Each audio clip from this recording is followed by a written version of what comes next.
There's a moment in church history where everything could still be done in private: baptism, prayer, sacraments, except one thing: public gathering. And that one thing changed everything. Stay tuned.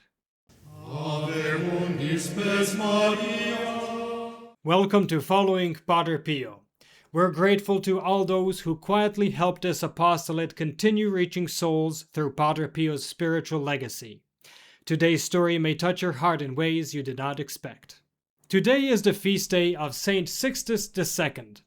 As Padre Pio advised reading and learning more about the lives of the saints, today I will share with you a reflection by Professor Plinio Correa de Oliveira on the martyrdom of Pope Saint Sixtus II, who was among the first Christians to suffer under Emperor Valerian I. The professor begins by quoting Dom Geringer's work, The Liturgical Year. Today, let us salute the noble pontiff who was the first of the popes to descend into the arena that Valerian had opened wide for the soldiers of Christ. We are in the year 258. The emperor had just forbidden all gatherings for Christian worship, even in the cemeteries. Christians frequently gathered in cemeteries.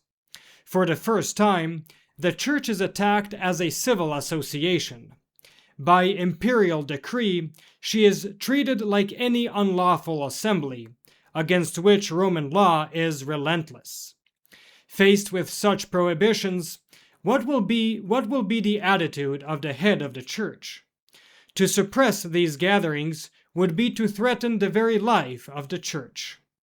The professor comments, if the Pope obeyed the decree, the very life of the church would be endangered, because Catholics would no longer be able to gather together. How could the faith continue?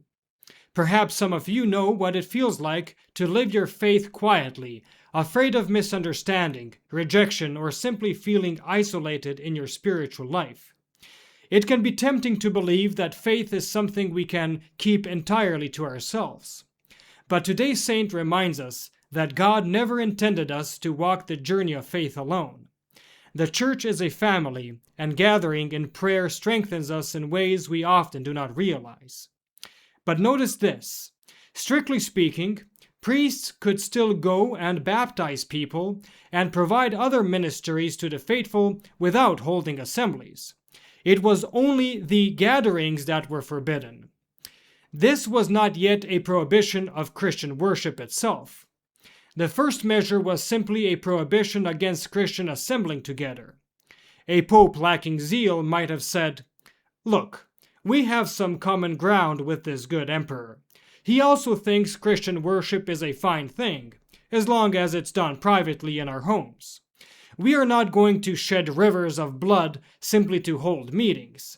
Why have meetings at all?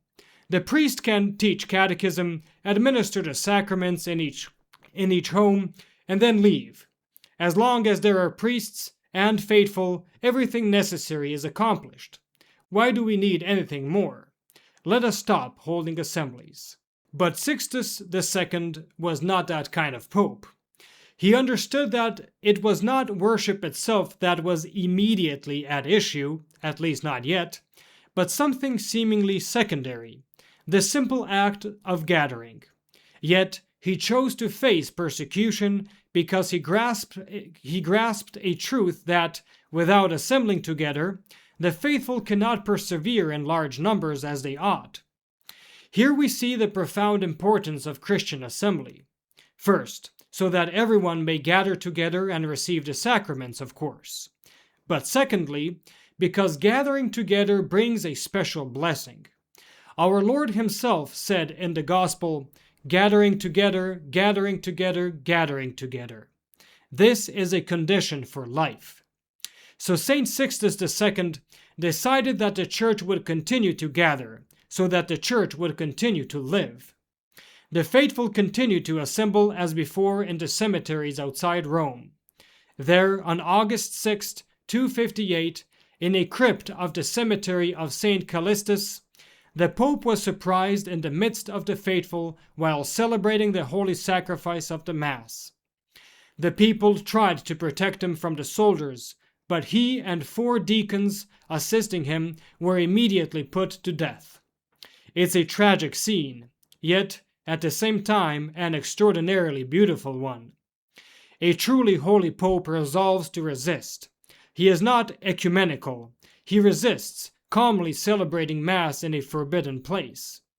Then suddenly the emperor's soldiers burst in, and the people try to shield the celebrant with their own bodies. He dies as a victim upon the very altar where he was about to offer the divine victim. It is something truly magnificent. It is one of those scenes that fills the soul, at least for souls capable of being moved by such things and not trivialities. Saint Sixtus was buried on the very site of his martyrdom. How striking that is! The Pope resting where he gave his life, the martyr buried where he was martyred. Nothing could be more fitting. The cult of Saint Sixtus II began on the very day of his death. He set the Church on the path of resistance and martyrdom. The professor then asks, what would the Church have become had it not been for that great avalanche of martyrs whom we so admire? Did he not set the Church on the true path? And if so, might not the path of resistance and martyrdom also become, at some point, the true path for us? You can already see a world preparing for what might be called the century of Judas. Our duty, with the help of Our Lady, will be this: to walk the path of resistance, and if necessary, the path of martyrdom. To say with Saint Sixtus, no, no, and no. May Our Lady give us the strength to remain faithful to this until the very end. We could desire nothing better for our lives. And with that, the professor concludes. Saint Sixtus II reminds us that fidelity is not measured by comfort, but by perseverance. Whatever challenges we face today, may we never lose courage to remain faithful to Christ, trusting that Our Lady and the saints walk beside us every step of the way. Wishing you all a blessed feast day of Saint Sixtus II. If today's story inspired you, we invite you not to remain only a viewer, but to become part of this mission spiritually through the Protected Child of Padre Pio program. Your monthly support helps this apostolate continue reaching those who may be searching for hope, guidance, or consolation at precisely the right moment. More importantly, your intentions and loved ones are spiritually remembered through regular holy masses and prayer.